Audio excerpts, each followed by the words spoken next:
You know, I know you're always ready.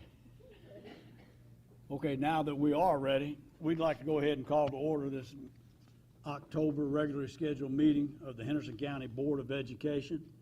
The first item on the agenda would be the Pledge of Allegiance, that we have some folks that are going to lead that for us, please.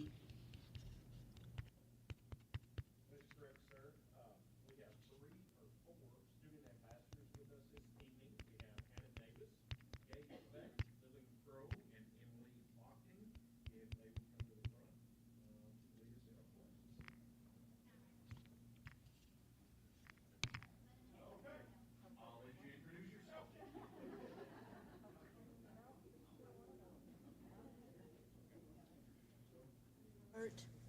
I'm Brooklyn Burris. And I'm Kendall Ralph.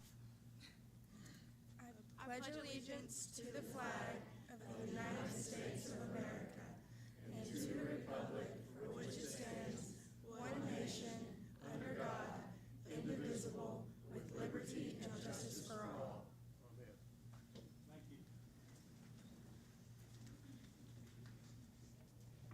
you. And we appreciate how you represent our school district and Henderson County High School. Thank you so much for being here. The next item would be the approval of the agenda as presented. I'd like to make a motion that we amend the agenda to include Ms. Vanderpool from the Economic Development Council. I'd like to give her a few minutes after the public recognition and before we have any public comments. I make that motion. Have a motion from Mr. Alvis. I'll second. Seconded from Mr. McGar. All those in favor signify by saying aye, please. Aye. Aye. Votes unanimous. And I'll let you know when it's your time, please. Next item would be to Community Partner Spotlight. And Mr. Rush. We're going to do our community partner spotlight first this time, and Mr. Rush, if you can come forward.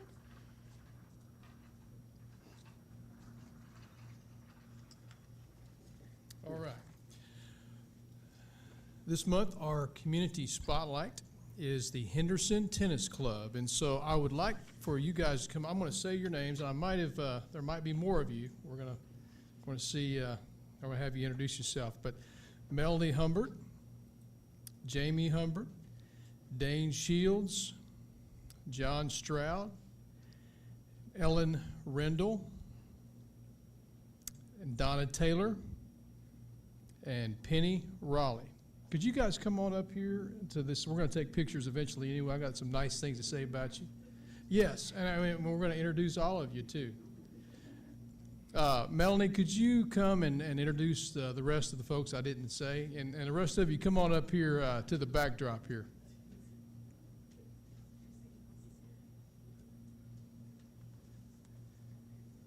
We also have Linda Stroud, Donna Spencer, David Spencer, Penny Raleigh, Kelly Palmer, who did we leave out? Bill Raleigh, Marianne Ganella, and I think we got the rest. Okay, you guys stay up there. I've got a few nice things to say about you, and then we're going to take a picture. So the Henderson Tennis Club, they care for the Doc Hosback courts on the river, or the beautiful facility on the river on Water Street, right across from the library.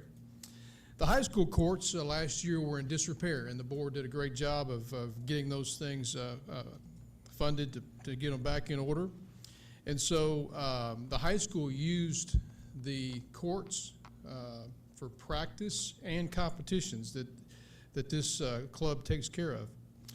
They co-host with the high school regional meets. They also, these volunteers, because, you know, we don't have that many coaches, so these volunteers work with JV players on the high school team so that they don't have to cut any players. A phenomenal program that they have is the junior tennis program. So in the summer, they have a program, a camp, a clinic. It's free for ages 8 to 18. And this past summer, they had 150 kids participate. In the fall, they had a program for students grades 3 through 5. And in that program, they had 50 students participate. And all of it is absolutely free of charge. The club pays for upkeep and half of the major expenses for the Doc Hosback courts. And for example, they just spent $1,500 on beautifying the area with planting flowers in that area. So would you give it up for the Henderson Tennis Club, please?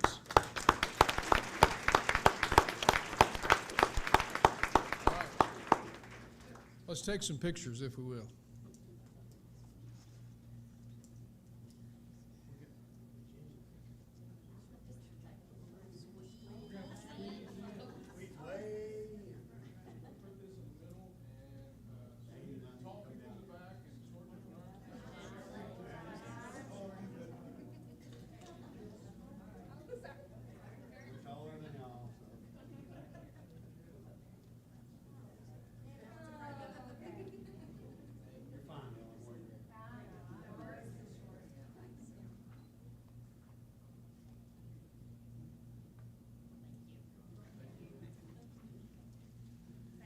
On behalf of this board, I want to thank you all for what you do and the legacy that you're continuing to observe and maintain in Henderson based upon Doc Hosback's legacy that was established years and years and years ago. It's something that Henderson's proud of, and we're proud for what you folks have done to help our students as well as maintain and continue the legacy of Doc Hosback. Thank you all.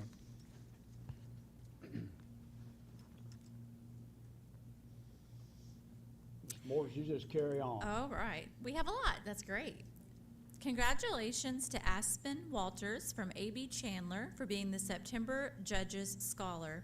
Mrs. Caldemeyer, if you and Aspen can come forward at this time for recognition.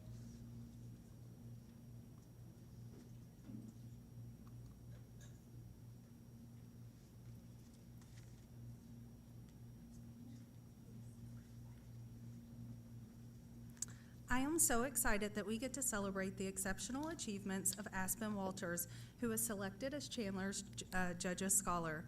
This prestigious honor is not bestowed lightly. It is a recognition of Aspen's unwavering dedication to academic excellence, leadership, and commitment to making a positive impact on her class.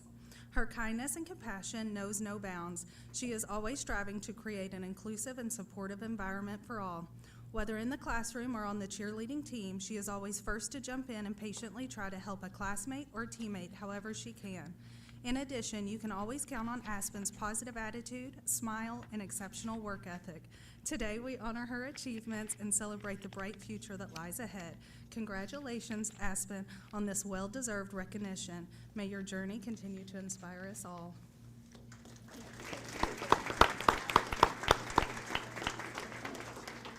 That's got to be one of the best smiles I think I've ever seen. Well, congratulations, Aspen. What an honor. We're very proud of you. So we always ask this question. What was your very favorite part of the day? Do you have a favorite part of the day? A little, they took you to lunch.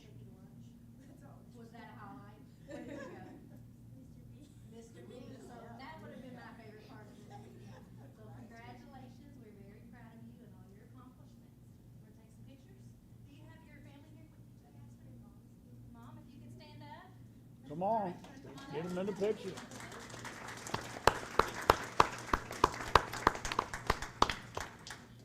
You see where she gets her smile from.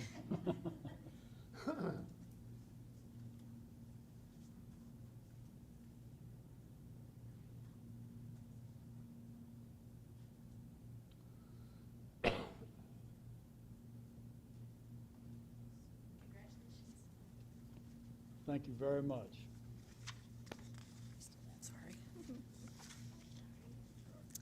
The next is our EL recognition. Miss Haley, if you and the EL team can come forward at this time for this special recognition.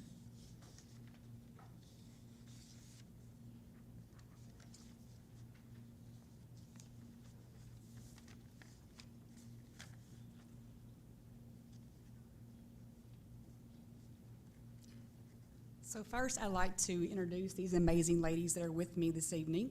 I have Miss Alicia Mays, and she services our EL students at Jefferson, Niagara, and A.B. Chandler. I have Miss Cassidy Carroll, and she services our students at Bengate, Spotsville, and East Heights. And then I have Miss Emily Coursey and Miss Taylor Knight with us, and these two ladies service our students at South Heights and Cairo. So congratulations to our EL students who successfully completed the Access for English Learners assessment. Access is an English language assessment tied to the state's language proficiency standards with varying stages of second language acquisition. Our EL students take this assessment annually during the months of January and February to measure English proficiency in reading, writing, listening, and speaking. So tonight we would like to congratulate and recognize our students who passed that English proficiency test as they pursued excellence. So I'm going to ask Miss Cassidy Carroll to introduce her students. And when your name is called, if you will come forward, please. Okay, I'd first like to recognize Fernanda Mayan Calderon. Come on up.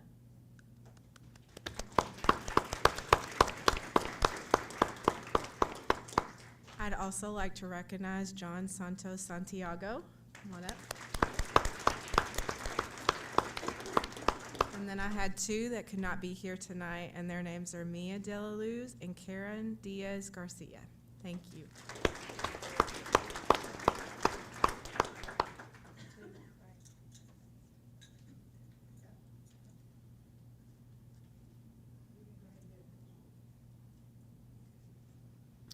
All right, our first student from East Heights Oh, is. Let me interrupt.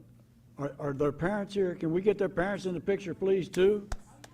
Bring them back up and get another picture with their parents and sisters, brothers, whoever's here, please.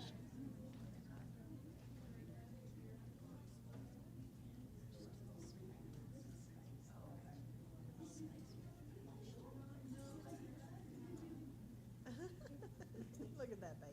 Oh my gosh, look her up. She's the cutest little thing.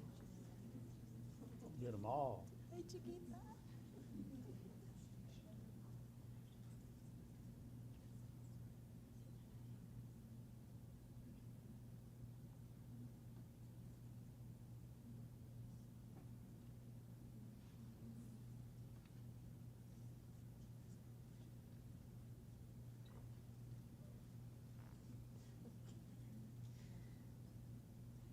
Our first student from East Heights is Rosalinda Gutierrez.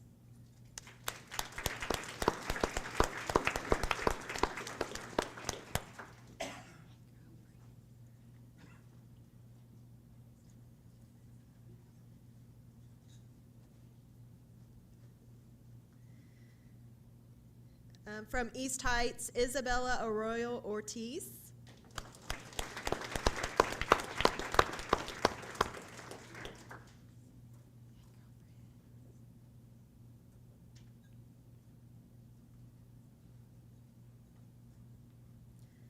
From South Heights, Miguel Montejo.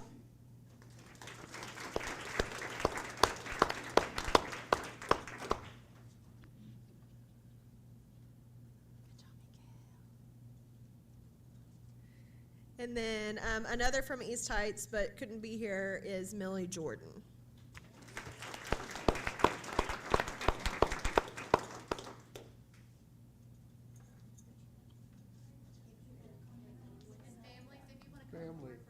Family.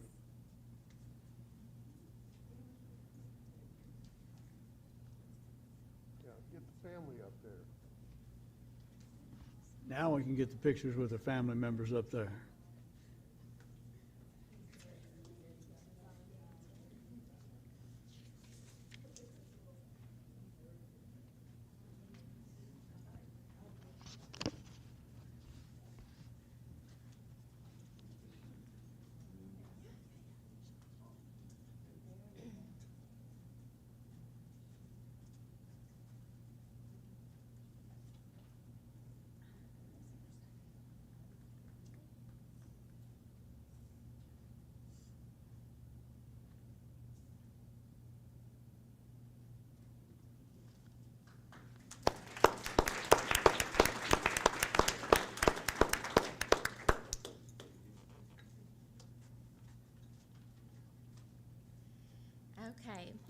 From A.B. Chandler, I'd like to recognize Michelle Ramirez-Leon.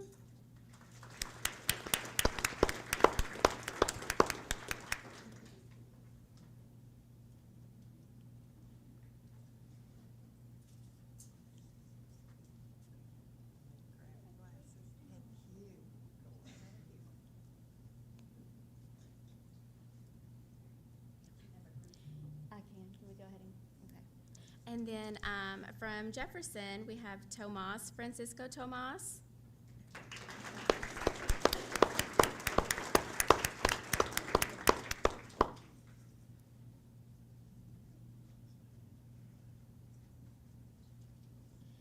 And Yesenia Francisco Tomas.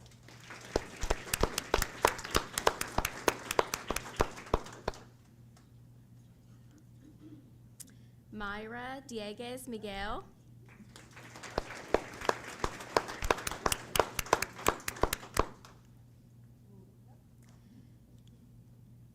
Carlos Andrade Neri.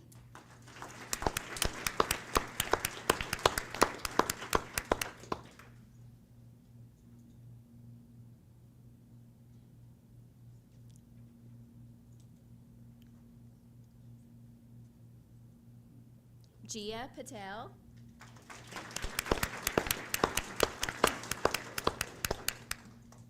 And then I had two that weren't able to attend, Anderson Sanchez and Jessica Jose Juan.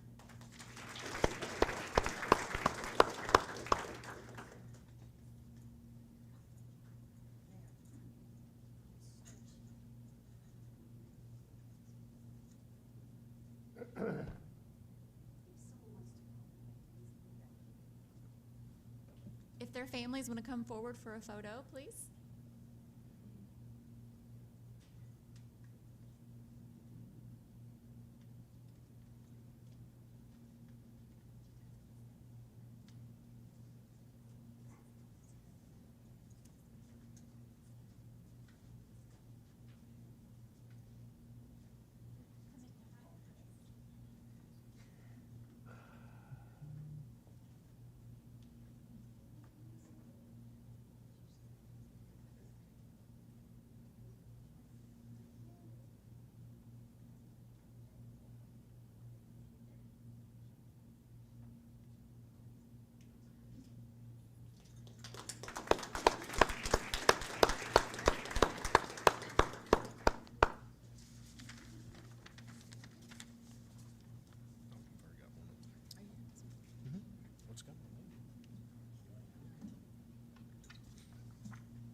The Kentucky Governors for School Arts and the Arts Education Program of the Kentucky Center for Performing Arts holds programs each summer. And each summer, they bring in professional artists and educators to guide over 500 of Kentucky's finest young artists through 3 weeks of incredible and intense arts instruction. Henderson County High School had 3 students attend last year, and tonight we want to recognize those students. So if you would come up, we'll get some pictures, then we'll invite your families up. First to be invited was Kaylee McKenna Russin, Miss Kalia Brown, and Miss Reagan Abbott.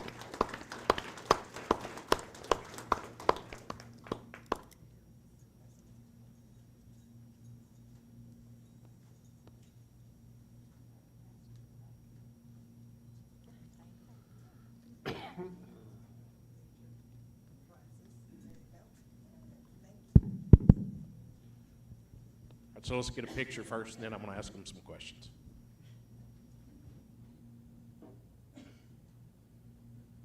All right, so I know that to go on this, how many weeks is it? It's 3 weeks. 3 weeks, and you essentially go to a college campus, and it's like you're getting a college experience before you go to college. So what was your favorite part of the 3 weeks? Probably meeting all the different people from around Kentucky. There were a lot of different kids from different places, and you really got the experience of like trying different mediums that you can't really try everywhere. Like printmaking was something really different. It was really cool. Good. So as you go through, did you make some friends not from our area, but from across the state that you still keep in contact with? Yeah. Awesome, awesome. So what was your favorite part of the experience of 3 weeks? Probably meeting the new people and trying all the different mediums that we usually don't have here. So it's fun to experience that. Great, and I'm sure you stay in touch with people across the state. Awesome. All right, so last but not least, and always the best, what was your favorite part? I enjoyed meeting artists who are professional and have large exhibits around like really professional places and a lot of museums that are just, I enjoyed learning from them and bettering my art because of them. Awesome. And just so you know, these students have to submit pieces and have to get chosen from students in high school all across the state. It is very competitive to get in, so give them another round of applause. Parents, if you want to join us for a photo.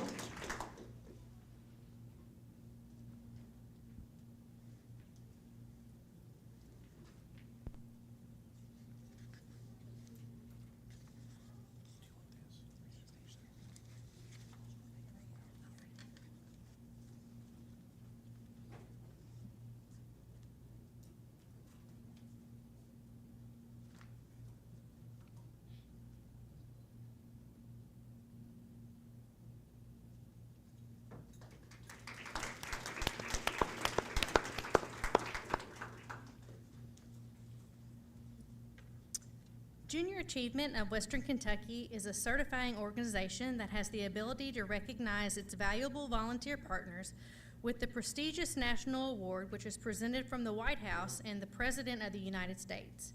To be eligible for the award, companies and organizations must provide a minimum of 200 community service hours for the certifying organization within the fiscal year. Junior Achievement petitioned the White House and the President's Council on the service and civic participation, and they are thrilled to let you know that Henderson County High School is one of the award recipients from last school year. Today, we have Mr. Dan Douglas, President of Western Kentucky Junior Achievement, and Ms. Tara Dixon from ERA to present the award. You guys want to come on up? All right. Also, Ms. Grace and the students from Colonel's Corner Bank, if you guys want to come up while Mr. Douglas has a few words. Thank you, Chrissy. Megan, thank you. School board members, thank you all for this opportunity.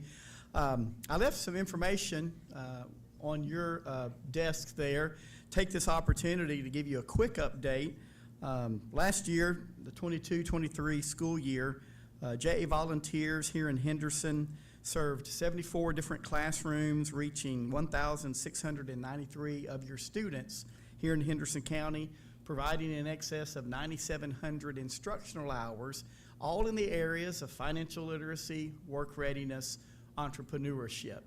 So we appreciate our business professionals who are the volunteers, business leaders of today, helping to prepare the business leaders of tomorrow that Henderson and surrounding counties are going to need.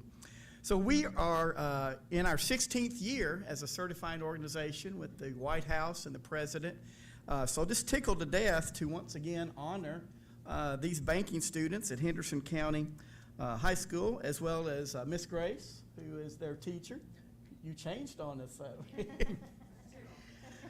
So last year, the banking students at Henderson County High School provided 360 hours of service teaching financial literacy JA curriculum in the lower elementary grades, kindergarten.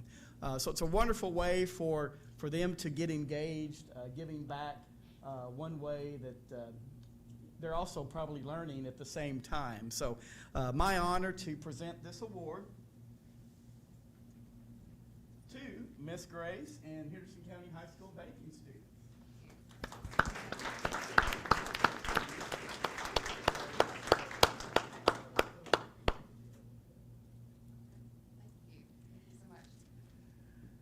Hi, I'm Mrs. Grace, and I have been running Colonel's Corner Bank for a long time now.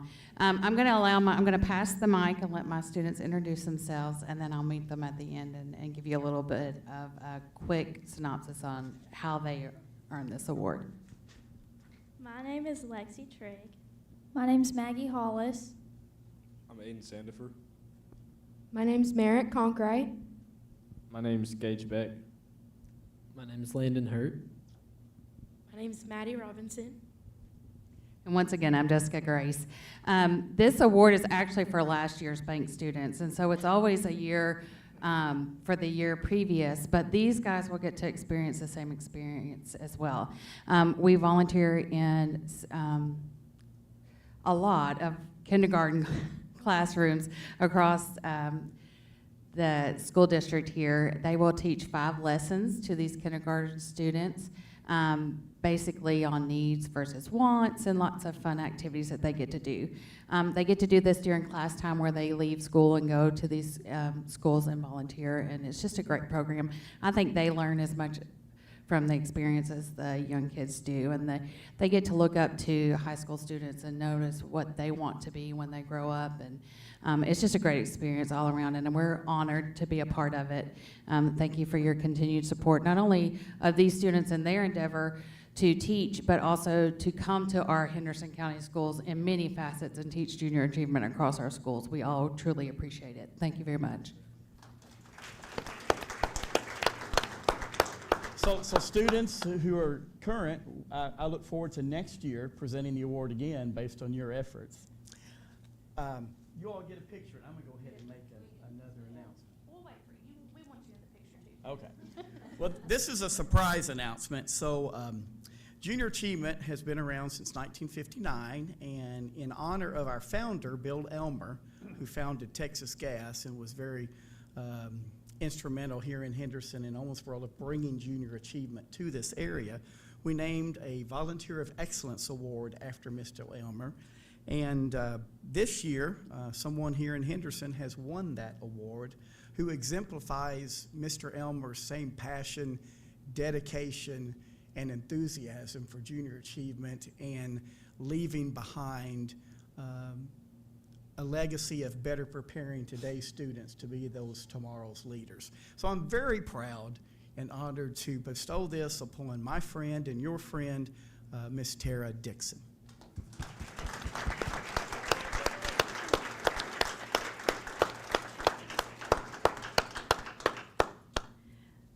I'm going to let Tara give a little synopsis of, yes, because you've done this she's been a part of junior achievement for a very long time, not just as a volunteer, but like even back to when you were younger. So I think that's important. That's an important piece of this award. All right, I really do not like speaking in public at all. I really don't like microphones at all. So I've been a part of junior achievement for 30 plus years. I started the program when I was young. And the program used to be a program where you would go in the evening. So you guys are lucky to be able to have it actually come to the classroom. We teach, over 3,000 kids each school year. And I've been part of the board. Dan and I think we argue about this. How many years, Dan, have I been? 15 years. I've been a member of the board. I volunteer in the classrooms. And also, if y'all have not signed up for the Chili Hilly, I got to do a little plug, okay? So the Chili Hilly is one of the biggest events that we do, and the money that we raise does go back to help the kids and the classes that we teach. So that's going to be November 4th. So group, $30 of 8 or more, and you get a $25 Columbia gift card. So it's kind of a win-win. So anyway, that's it. Well, congratulations on that award. High school students, congratulations on your award. We're very, very thankful for our partnership that we have with Junior Achievement. All right, we're going to keep going. Just keep on going. Keep on going. While they're getting this photo, I'll introduce the next recognition.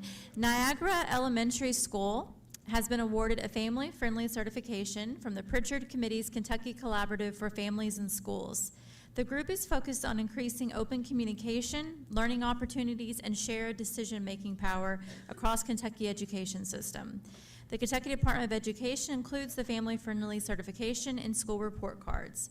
Ms. Holzmeyer, if you and your team from Niagara can come forward at this time to be recognized, and Ms. Sandifer, if you could come forward for the photo.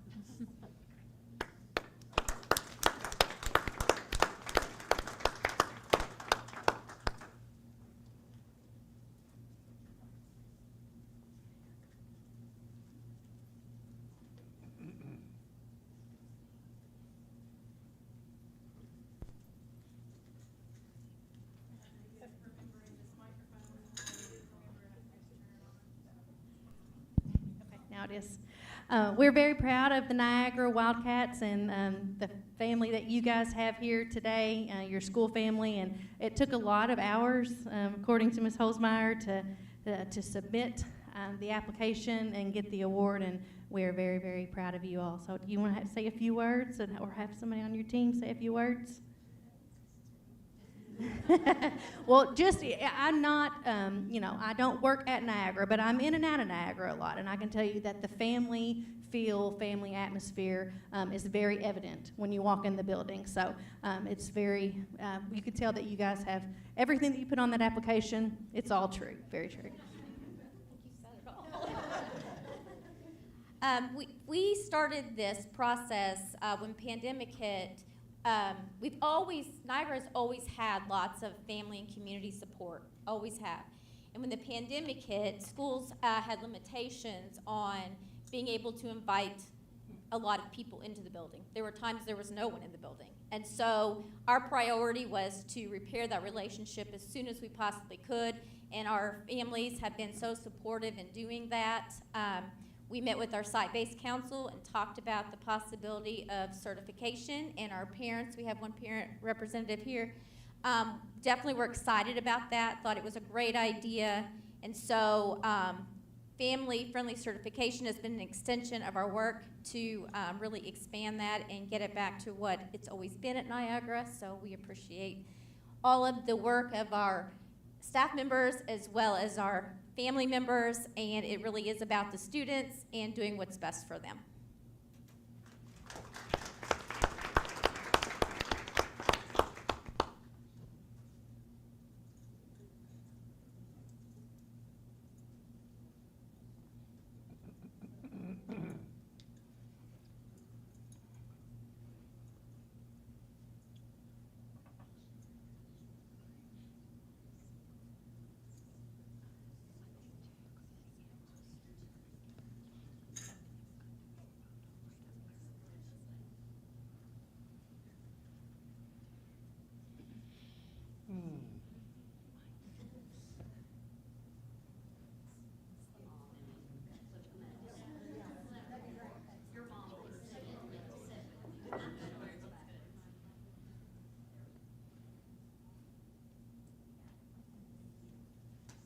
Congratulations. Our next PBIS recognition, Mr. Rush, if you and Ms. Hall can come forward for this.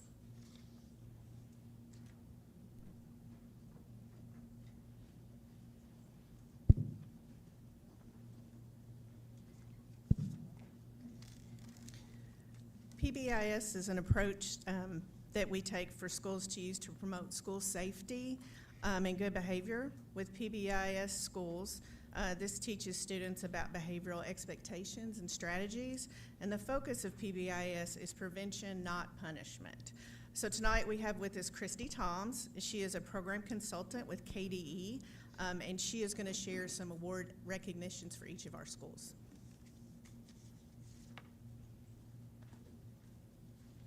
Thank you all. It's always good to be back in Henderson County. I am Christy Toms. I'm a PBIS ISF consultant with the Kentucky Department of Education. However, I live in Hopkins County, just a hop and a skip down the road. So tonight what I'd like to do, I'd like to read just a portion of the letter that the schools received in honor of their fidelity. It says, the Kentucky Department of Education is proud to announce the first recipients of our annual state recognition of fidelity of positive behavior interventions and supports for schools successfully implementing PBIS during the 2022-2023 school year. Based upon their level of implementation at Fidelity as defined in our state recognition of Fidelity standards, schools could apply for one of three acknowledgments: bronze, silver, or gold.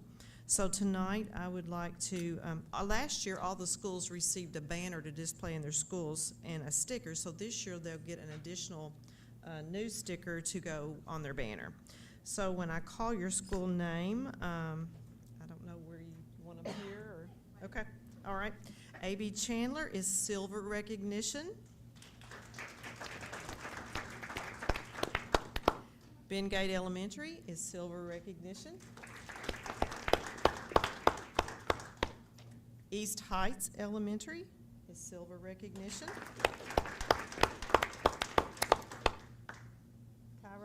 Elementary, Cairo, whichever way you say it, Cairo Elementary is silver recognition.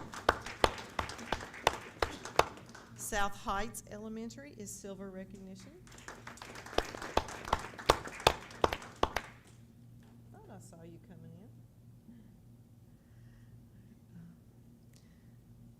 Thelma B. Johnson Early Learning Center is silver recognition. Henderson County South Middle is silver recognition.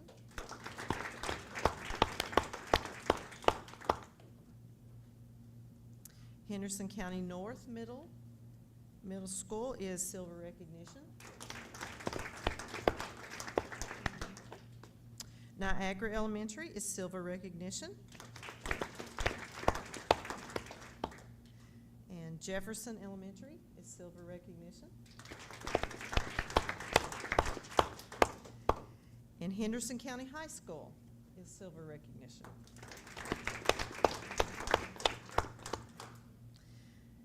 We also have two who received gold recognition tonight, and that is Central Academy.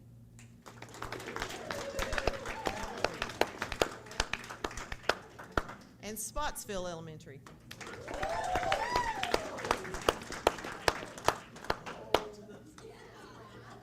There were 168 schools that applied for recognition this year, and we've soon found out that there's about 400 schools are implementing the framework, and so we're just thrilled and excited for these schools to receive their Fidelity Awards tonight. Thank you. Thank you very much for being here to do that. Jenny's going to take her pictures. Okay. October, we're going to go ahead and start announcing the next one. October is National Principals Month. Principal Appreciation Month is observed throughout the month of October each year. The purpose of National Principals Month is to honor the dedication and hard work of school principals and to show appreciation for their contributions to the success of students, schools, and communities. If our principals, you're all over here, if you all will come forward, and we can take a picture when you are finished. Yeah. And then central office team, if you can come forward for a picture as well, and we'd like to have board members in the picture behind our principals. Principals come up front. You know, in each October, we recognize our principals because they truly are the boots on the ground that make it happen in our schools every day. So we appreciate them for their hard work and their dedication to their students and communities here in Henderson, and want to pay them some homage in the month of October. Mr. Waller, come on around. I'm coming. I'm just old and slow. We need all the principals in the middle. Yeah. All the principals in the middle. We're gonna wait. Sherry, we need you in front. Sherry, go ahead and get up front. We know. Yes, Mr. Gordon. District leadership. Y'all need to be in the picture too. Come on. Donnie, come on. I'm in the front row, please.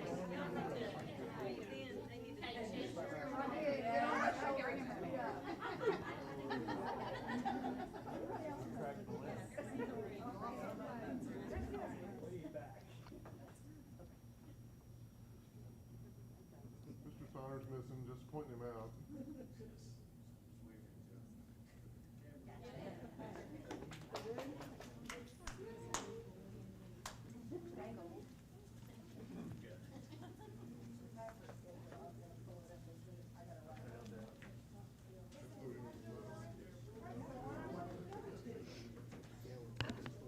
Mr. McGar.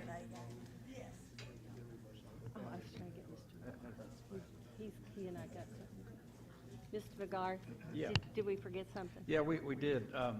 We forgot a very important recognition. On behalf of the board, I want to recognize our very own Mr. Mike Waller for being inducted into the 2023 Henderson County Alumni Hall of Fame. Yeah, round of applause.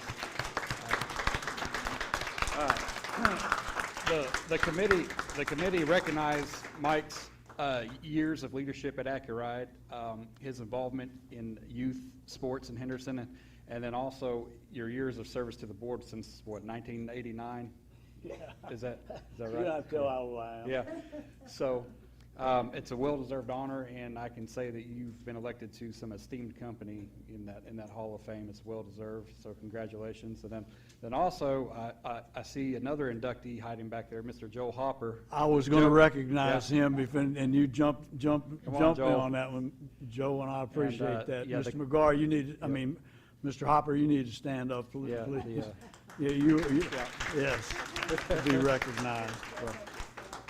And that was a good group of folks, and I don't deserve to be in that, and I don't mind telling you that. I'm not as accomplished as some of those folks, but I appreciate the recognition. I'm not going to give it back either. But thank you. I'm lost now. Okay, Mrs. Vanderpool, I know that you're out there, and this is when we'd like to give you the time.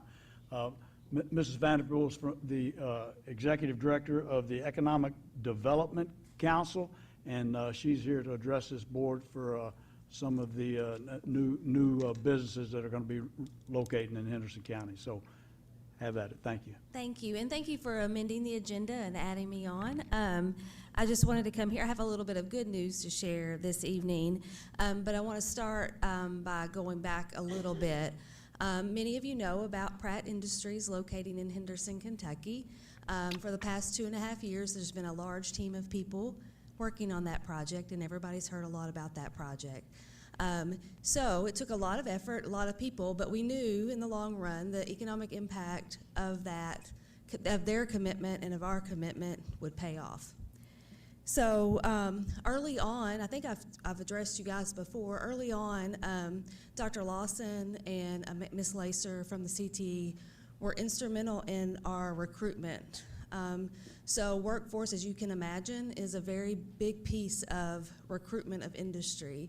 That's probably the top question, the top concern of any industry looking to locate in our community. We have the sites, we have the due diligence done on those sites, all the infrastructure that needs to be done, but also we need the workforce. So it was very instrumental to have them in the conversations. They were very impressed with our CTE unit, and that was very instrumental in the beginning. So bring you to today, why I'm here is there were many incentives when you are attracting an industry of that size. There are incentives that are given out at the local and the state level. Pratt did participate in an IRB, which is an industrial revenue bond. And with an industrial revenue bond, and Ms. Berg can tell you more about them than I can, but an industrial revenue bond, property tax is not collected, it's abated. And it's the one way in Kentucky that you can abate property tax. But in any negotiations, we always make sure that the schools are made whole. And that is an objective thing, or subjective, I guess I should say, for some of what is making the schools whole. Pratt took the option to pay a full pilot payment, which is a payment in lieu of taxes. So Pratt will be paying the true assessed value tax, school tax, on that. And so this year, the property is assessed at about $1.3 million. I only expect that $130 million. Sorry, I should have looked down at my notes. $130 million. That assessment will only go up. That assessment was based on building permit and beginning stages of construction. So based on that assessment, the first payment in lieu of taxes would be approximately $872,000 to the school. So just wanted to give that news to you. When we do the RRB, Industrial Revenue Bond, it goes to an approval process with KEDFA, which KEDFA is the Kentucky Economic Development Finance Authority, and we have to have a letter of support from the school system that they support this project and they know about the pilot payment. Ms. Bird and I had some conversations with the council because many times companies or industries will want to do a SEEK payment, and she can explain more than I can on that, but it would be a much lesser amount than what Pratt has opted to do. And they are doing that with all of our special tax entities, our health department, our library, and the extension offices. So I just wanted to this is the fun part. I had to ask for a lot of money when we were recruiting this industry, and a lot of infrastructure upgrades, a lot of hard work. So this is the fun part that I get to say they are being the good community partner that they promised they would be. They saw the wonderful school system that we have here in Henderson. It was attractive to them, and they're now going to be that good community partner. So if anybody's any questions, I'm happy to try to answer them. If not, I just had some good news to Any share with you guys. questions? I just want to thank you for coming here and explaining that and making that public and transparent.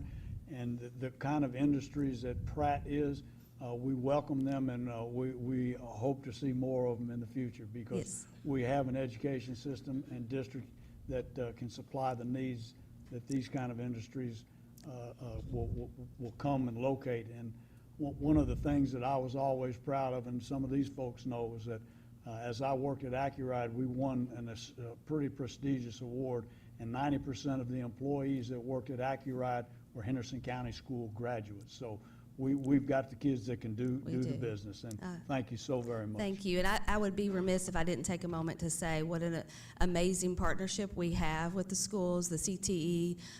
We probably spend at least weekly conversations with our CTE unit and principals, and Dr. Lawson as well. So I just want to say thank you for that partnership, and it doesn't go unnoticed. So thank you. Thank you very much.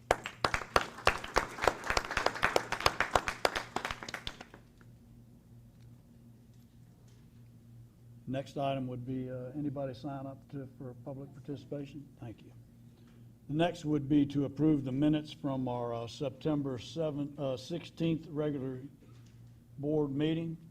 We received those September 18th, excuse me, regular board meetings. Any questions or changes? Does that have a motion, Mr. Alvis? Yes. Have a second? Second. Second from Mr. McGar. All those in favor signify by saying aye, please. Aye. Aye. Vote unanimous. Approve the minutes as presented. Thank you. Next would be reports. Ms. Grace, you're up again.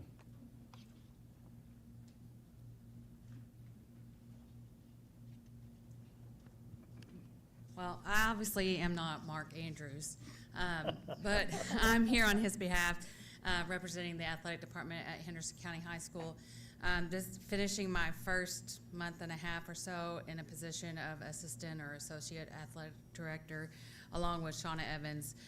We kind of split a position, so we call each other, we're half of a person, she and I together. So I don't think so. Yeah, it's been a really good month for Henderson County High School. Just to report on a few things, the football team is currently 4-5, but they've had district wins over McCracken, Davies County, and Christian County. And we will host the first round of the playoffs at our school on November the 3rd. And with a win, we'll also host on November the 10th. We're looking forward to that. The volleyball team is playing tonight, and they are currently 11-23, and they're playing because they won the 6th district tournament over Union County, and they are playing Hopkins County Central at the regional tournament in Caldwell County, probably now, I think, somewhere around now. We finished up the golf season this year with our boys team finishing 3rd in region, just missing out on taking the whole team to the first round of state. They did take 2 individuals, Jackson Nunn and Jake Hayden, that qualified for the first round of state. The girls team also finished 3rd in the region, just 1 stroke out of 2nd place. Merrill Grogan finished 3rd in that tournament, a stroke out of 2nd place. And Merrill, along with Ainsley Dalton, both freshmen, qualified for the first round of the state tournament this year. The boys soccer team finished their season 13-5-3. They won the 6th district tournament and were runner-ups in the 2nd region tournament down at Madisonville North in a very exciting game. That last game I got to go down to watch. The girls soccer team finished 14-9, and they won 4 of their last 5 games. They finished the season very strong, and if you know anything about our girls soccer team, they were had lots of injuries.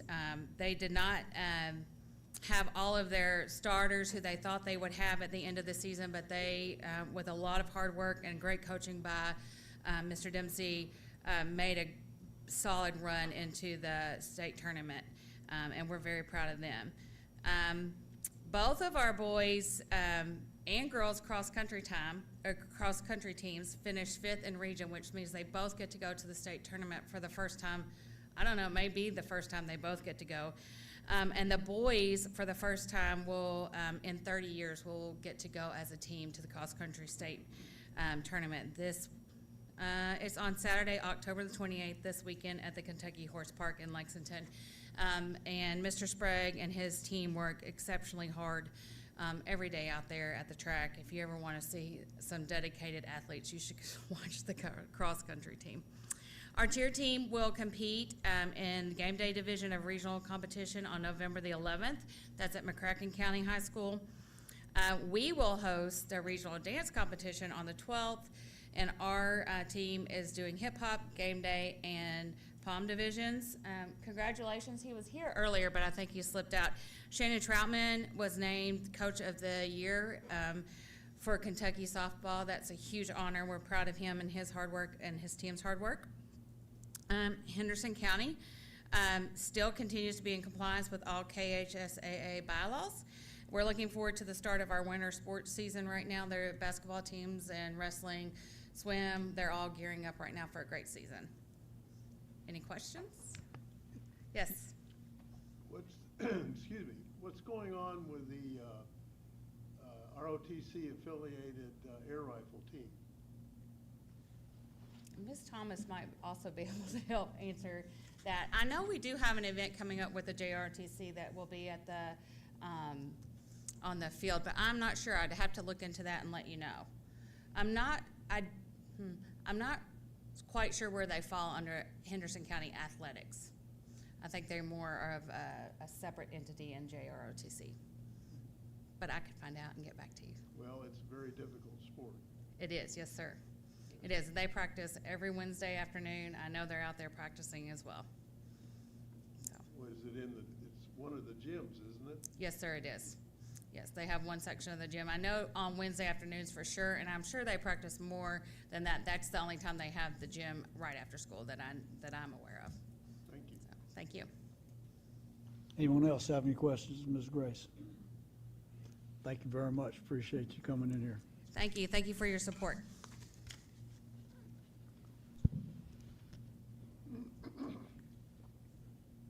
Mr. Thompson, you're going to give us a review on the district facility plan? Yes, sir. You'll see that in your packet there are several different documents. The first one that Ms. Newton has pulled up is our current district facility plan. That was approved by KDE in February of 2022, and we have to, as a district, state law dictates, we have to redo our district facility plan every 4 years. So as you can see there at the top, the next due date is February the 26th. And just to give you a little bit of information on district facility plans, each year, probably starting in about, I'm gonna say gonna be August of probably 2025, we will reconvene a LPC, or our local planning committee.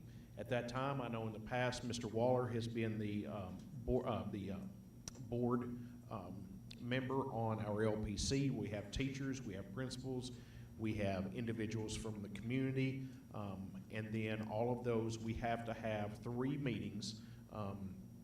Along with that, we have to hire an architect or an engineer. They come in and they evaluate all the different systems in all of our different schools. And then what they do is they have to put it in an asset planner that's online. And then what we end up looking at as a LPC is developing a plan, and we can put our facilities in one of 5 priorities. And on a district facility plan, if something is considered a priority 1, that facility has to be an educational facility, has to be something that students are in, and has to be, the bond has to be started, it has to be started before you ever go to a 2. So then you work to a 2, then a 3, then a 4, then a 5. There was a big change 2 years ago when House Bill 678 came about. House Bill 678 then, because of a lot of different things going on in the world with price increases and contracts and not being able to guarantee prices and getting work, the legislature passed House Bill 678 that stated that at any point in any time, if your district wishes to apply to be a 678 district, then you will be able to use your finances on any project that you have listed in your district facility plan. If it is not in the district facility plan, you have to apply for a finding and then get the state down, and you have to go through some paperwork. But that's why, if you'll notice, our district facility plan is fairly lengthy compared to other districts, because we as a district want to give you, the board, the option of what you want to do with our taxpayers' money. Now, we look at these things in terms of student needs and try to balance them out. And so you can look down through there. We do not have anything in category 1 or category 3. We have everything in category 2, 4, and 5. And with 678, if you notice, there's been quite a bit of athletic work done here lately. That is the reason why. Because prior to 678 being passed, we could not use just about any of our money to update any of our athletic facilities, because all of those facilities are considered a priority 5. You have to take care of your 2s and your 3s and your 4s, and you can't use restricted money. And they have changed that. Fortunately, Cindy has done a wonderful job with our finances over the years, that we have not had to bond any of the athletic facilities that we have completed. They have all been cash projects. So there is a whole process. I know Mr. Waller has been through this with us several times before. But if you look at this district facility plan, and if you go on, this is available on the KDE website. Don't look at the prices. That was done in 2022, and that was back when quotes were good for 15 days, and they're barely good for 30 now. So I would entertain any questions. I know that was really quick, but I would entertain any questions you guys would have at this time. The reason I asked to have this is so that everyone could become familiar with the district facility plan, the projects that were in there, some of what would be the price estimates, and hoping that maybe there would be a vision of action. And I think, Chad, you have another attachment in here that says facilities breakdown that Correct. includes some of the things that are, and I say this with tongue in cheek, they're not wish lists, they're things that have been developed through each individual schools as some of the more needier things, or some things that may need to be improved. And again, these are things that we as a board need to know about, need to understand, and be aware of. We also need to be aware of our bonding capacity. If I'm not mistaken, we're somewhere in the neighborhood of $56.5 million worth of bonding capacity right now, so that as we have projects that come to us that need to be bonded, that we can be aware and understanding of what how we are spending our money as it relates to the facility plan, in addition to the breakdowns by the individual schools that have established some priorities or things of need. So again, that's the only reason I asked for this when we were talking about doing some things last month before last, and where we were with regards to how they fit in our facility plan. So if I'm not mistaken, we're going to work through some BGs in the next couple of minutes to start looking at, and they are on our facility plan. But again, that's the reason I asked for him in there to bring this here. That is correct. And the other two documents are just a visual that we have, that the 1 star means it's a need. And then if you see something that either has 3 stars, says pending, which the work is not complete, or we're going to ask you for approval this evening, or it has a year, and on the detail it has what was done underneath in writing. So it gives you a little more detail. And also, exactly what you talked about, Mr. Waller, every spring, Mr. Thacker and Mr. Payne and I sit down with the principals. We make appointments with each principal. We take our district facility plan, and then we go through with them what's on their district facility plan, what has been taken care of, what is not, and then have them prioritize. And I sit down with Donnie and Ben, and we prioritize. Then also ask them what their needs or wants. because just because it may be something minor, I can tell you mop heads, mop handles, push brooms, and certain handles make custodians really happy. And without that meeting every spring, we can't figure out how to make some of those people happy. So we do that every spring, goes back to the needs and wants, not just what's on the district facility plan.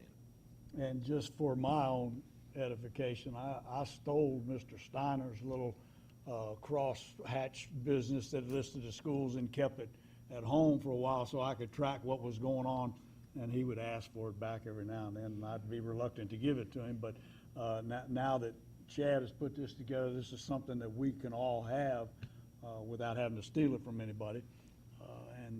But again, it helped me understand, and I don't know whether it will help any of y'all. It's just now it's continuing to help me, but I appreciate the information. Because of your diligent work with us and our schools going into what the district facility plan says, we had a $110,807,668 unmet need. As of today, 1 year, we have reduced that to $108,677,161. So in 1 year, we've reduced our unmet need based upon the prices in the district facility plan by almost $2 million. And again, a comment that we'll never hit that unmet need, but I can tell you, having been on this board for a while, the unmet need, and this is back even in 2012, 14, 15, it was as high as 132 million. So the amount of work that's being done on our facilities is monumental. And to have an unmet need at today's prices and with the facilities that we have at 100 and whatever you just mentioned, compared to back in 2012 when it was somewhere in the neighborhood of 130 some odd $1 million, we've done phenomenal in keeping upgrading our facilities and doing well. So again, I appreciate the report. And my only question, the vision of action would be that as you bring these BGs to us, and if we can understand how they fit within our district facility plan, that'll keep us as a board understanding where we're going and meeting that unmet need. Yes, sir. Thank you. Other questions or comments? Moving right along. All right, the next piece is approval, and this is one piece that wasn't in our district facility plan because it was a grant from the state, and that is the Henderson County High School CTE renovation project. We do have we're asking for your approval this evening of a new preliminary opinion of probable construction cost, which is the first document this evening. And right now, the opinion of probable construction cost is at $3,266,352. Any questions? Again, there's some significant needs in that CTE building, and these are going to upgrade some of the programs that we have there with some of the needs that they have and some of the outdated, so to speak, stuff that needs to be updated out there. And so we need to take advantage of this situation without a doubt. So I would just entertain a motion that we accept the approval for preliminary opinion and probable construction costs at this time. I'll make that motion. Have a motion from Ms. Williams. Second from Mr. Alvis. All those in favor signify by saying aye, please. Aye. Aye, vote unanimous. Thank you. The next piece for the CTE is to approve the schematic pieces of that. You'll see the schematics, and within those, you will notice that there's addition of 2 classrooms that are going to be on the, I guess it would be the east side of the high school towards the Valvoline oil change. The addition of 2 classes there to move our health science classes that were down at the end, to move all of them where they can get in the lab, and then eventually move all of the culinary arts down there and put in those 2 classrooms. But also this includes a remodel of the restroom. When you run over half of your students each day through career and tech ed, you need a bathroom that has more than 3 stalls. So we're looking at expanding the restroom. We're looking at replacing the roof. that wasn't replaced in the renovation. Also, new HVAC. We are going to be working on adding handicap access and a ramp at door 12, which is the back door. Also, putting a dust collection system in the carpenter shop, redoing the electrical and ventilation hoods in the welding shop so we can run any of the machines that we want to. The welding teacher with some of the new machines needs more electrical and we need a little more ventilation. And also putting a new skin on the greenhouse is what is within the scheme right now. So we've had pictures of that schematic and where we're going to make the upgrades, and you've heard Mr. Thompson's explanation of it. So we'd entertain a motion this time to approve the schematic as presented, please. So moved. Have a motion, Mr. Alvis. Second. Second, Mr. McGar. All those in favor signify by saying aye, please. Aye. Aye, vote unanimous. Thank you. All right, let's move on. You're going to get tired of hearing me. One of the things within the district facility plan and a big educational need is for the removal of our pod systems. Back in the 70s, an architect thought that was a great idea, and at the time it probably did seem like it, but it is, I venture to say, to some degree detrimental to the educational process of a lot of our students because it is an open area and it is very hard for students to pay attention. Yes, ma'am. That's what happened to me, I just figured it out. Oh, that's, I think Mike might have a different story. No comment. And so when looking at, and I know we have Bengate has those, and there's some circumstances at Bengate that Ms. Kirkwood has done a fabulous job of getting those kids out of there on the day-to-day, out of the pods and getting them to the building. So our goal was to make sure that we get the learning environment right for East Heights. So that is in our district facility plan. So we come to you this evening asking you to approve the BG1 for the demolition and renovation of East Heights. The BG is BG 24-164. The total projected cost, project cost $17,598,238. And we have the schematic plans on what's going to happen there also. Yes, sir. You'll have them right after this. And we can approve that all in one motion, I think, if you don't And mind. if you want to, carrying then we on. can move on to the schematics. And if you look at the schematics, what you'll see, this is essentially a three-phase project. Wait till my schematics pull up. They're not pulling up. But what's going to end up happening is you have our two pods, and if you will scroll over, Ms. Newton, to the second slide, you will see the three pods, and you'll see the other new building that will go out to the left. If you're looking up there, it goes out to the left. They will build those. There will be no interruption to the educational process to any of our students while this is going on. So they will extend that out and build that main hallway down. When that is completed, then they will take the pod on your left. They will move all of those students into that new hallway. They will demolish it. Then go to the next slide. And then the next one, there. And then what they will do is they will finish that section, and also there will be a remodel of the entrance area where you come into the main office. All that will be remodeled at the same time because they will have new office areas. Once all of that is built, then they will demolish the other pod and they will move those students into that wing. And so go on down to the next one, Ms. Newton. And then so if you see there, they will have to do some remodeling out front in the bus lane, but essentially what that does is that gives you those two wings, but it also, we know down the road, we need to replace the gymnasium and the cafeteria, and with the demolition of those two pods, there is space out to the right for a new gym and a new cafeteria. So it's a four-phase project. And so you can see that is the overlay of where the pods would be versus the new construction.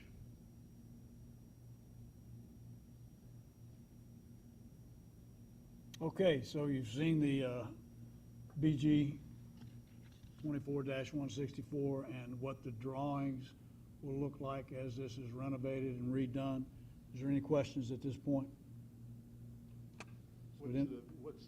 How long is this gonna take? To start digging dirt or to complete? Both. You approve the BG1 schematic plans, they will start working on the design and development plans. I suspect they're gonna take 4, 5 months, 6 months. Okay, I should have refined my question. I volunteer out there, I'm just kind of curious. From the time they start moving dirt to the time they finish the several years? Or? No, I'm gonna guess they'll probably have it done a year and a half. Okay. And that all depends on the contractor, labor, and materials, and A lot of things that just. I would say a year and a half, because there's not really gonna be, it's the demolition's gonna be the tricky part of that. Yeah. So, I move we accept the. have a motion from Mr. Alves. Second? Second. From Ms. Williams. Any other questions? All those in favor signify by saying aye, please. Aye. Votes unanimous to move on the East Heights project. I do have one question. How far would that put us behind on the Bendgate project? Because those two were in the district facility plan. Correct. Kind of a A-B type situation, and they're in rough shape too. Correct, and there's several things at play there. In my mind that we have discussed, we have a big neighborhood that's coming in that area. She's got them out of the pods. I think probably we could go to Bengate. We could start the process pretending that, what Cindy and Dr. Lawson say. Cindy gives us the money, right? Yeah, and one thing that I want to make sure that we pay special attention to is enrollment. Because one thing I don't want to do is I don't want to send plans to KDE with enrollment that doesn't support the replacement. Because if we try to replace it with less enrollment, I don't want KDE to tell us we cannot replace it at current capacity. So that's why we're really looking at numbers and hoping that there's going to be some attendance generated by that neighborhood, if that makes sense. Perfect. Only smiling because of moving on to the next project. Some strategery being played there. Is that a word you just made up? No, I've heard it before. And the next project. All right, next project is we are great to bring to you the approved preliminary plans for the wastewater treatment plants at Niagara, Cairo, and Spotsville for your approval this evening. If you want to put all three of those together, you'll see the three preliminary plans for the wastewater treatment plans for Spotsville, Cairo, and Niagara. The second is the preliminary specifications documentation for the wastewater treatment plants, and also for your approval are the Kentucky Division of Water permit applications and supplemental information for all three. This is a cash project. This is not a bonded project. The wastewaters are a cash project. Are there any questions with regards to the wastewater business that's going on at Spotsville, Cairo, and Niagara?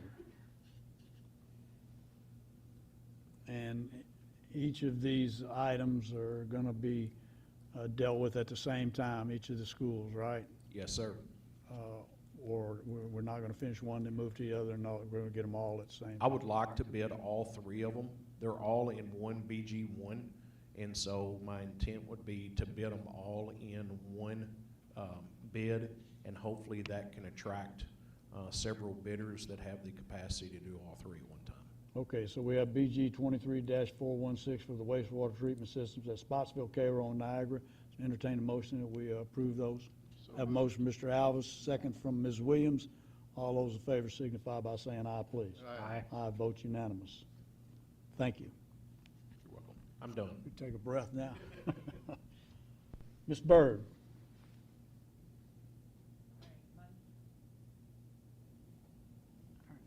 Okay, so I have, and on the agenda is requesting the board to adopt a resolution authorizing litigation against various social media companies.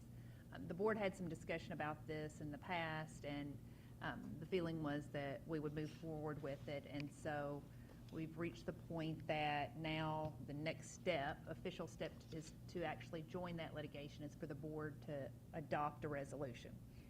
I'll be happy to read the resolution, or if... I don't think we need to read it. Okay. We all received that. We all discussed that. It's long. Yeah, we know what, we know what we're doing, and if anything crazy comes about, we'll be coming back and talking about it some more, right? Yeah, absolutely, and at this point, the litigation involving the school districts has not begun. They're waiting some litigation that involves a different theory of liability that doesn't involve schools. So I forgot the exact number of school districts around the state that have joined this litigation, but over half Several. have already joined, and more are expected to follow suit. So, it's a unified front. Entertain a motion that we approve the resolution that's been presented by Ms. Byrd, please. I'll make that motion. Have a motion from Ms. Williams. Second. Second from Mr. McGar. All those in favor signify by saying aye, please. Aye. Aye, vote unanimous. Thank you, ma'am. Next item would be the consent agenda. We have 8 items on the consent agenda. 1, approving the school activity fund for fundraisers at 6 different schools, East Heights cheer team, 2 from Niagara and 2 from North Middle. Approve a shortened school day for 6 kids in the school system. Approve overnight trips for 4 different, 1 retroactive, 3 in November, all from Henderson County High School. Approve some bid recommendations for concrete at Jefferson and art supply from 7 vendors. The emergency teaching certificate for 2023-2024, as well as the KETS fund offer of assistance of $70,256. Technology items that are somewhat outdated, need to be disposed of, that are surplus, and then the plan and the agenda for December 7th meeting of the district school planning for 2023-2024. Any item on the consent agenda need to be pulled for discussion or question? If not, then I'd entertain a motion. We approve the consent agenda as presented, please. So Have a moved. motion, Mr. Alvis. Second, Mr. McGar. All those in favor signify by saying aye, please. Aye. Aye, votes unanimous. Next would be treasurer's report. Okay, the treasurer's report for the month of September includes total receipts of $5,343,068 and total expenses of $8,316,925 for a net decrease in all funds of $2,973,000 or $857. Any questions? Just the time of year, right? Any questions of Ms. Cloutier with regards to the treasurer's report as presented? So entertain a motion, please. We move the Motion from acceptance Mr. of- Alvis. Second from Ms. Williams. All those in favor signify by saying aye, please. Aye. Aye, vote unanimous. Accept treasurer's report as presented. Okay, the paid warrant report covers the period of September 19th through October 23rd and includes total paid warrants of $5,087,307.24. Any questions on the paid warrants? Any questions about anything presented in the paid warrants bills? Seeing none, entertain a motion that we accept the paid warrant report as presented. So moved. Have a motion, Mr. Alvis. Second from Mr. McGar. All those in favor signify by saying aye, please. Aye.